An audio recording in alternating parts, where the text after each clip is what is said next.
Okay guys, this video guys ato ning unsaon pag pintal nga may nani ni siya guys. Nga mahimo siyang kahoy-kahoy guys.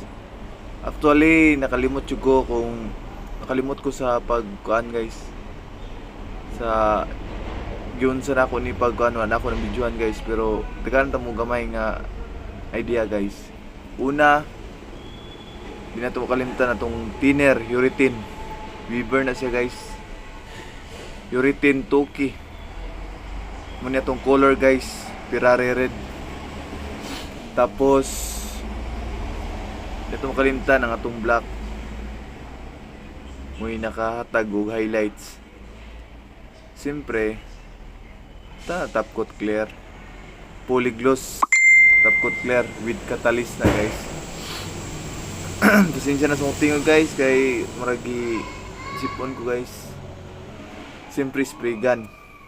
Okay guys, sugda na to.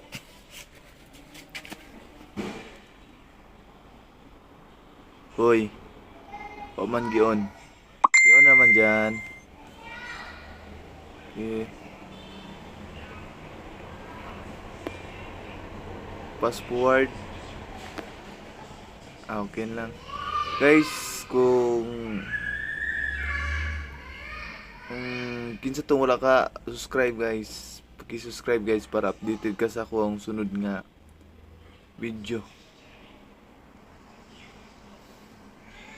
Actually nagtapkot na ko ani guys, wala na ko na videohan kung giunsa na ko ang pag nga nahimo siyang inani nga resulta.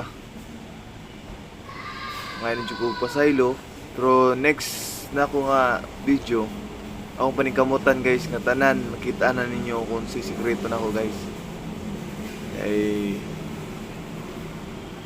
aron na mo idea kung saon pag tira. Pwede na mo makakuan guys, pwede na mo pintalan ni guys sa inyong balay kung amoy lingaw, namoy compressor o sa ba. Tara sa inyo Okay, kita na ako sa inyo guys kung unsang resulta tong una na kong ipinturahan. Guys, nakalimot ko. Una, pinturahan ako siya red. Tapos sunod ang black. Ang ginamit ko lang gamit lang ako guys, kuan lang. Actually, walay lain, tukog. Tukog lang na guys. Muna na inana na siya guys. Pero wala na ako na videoan kung unsa resulta. No, di na to kalimtan mag-subscribe.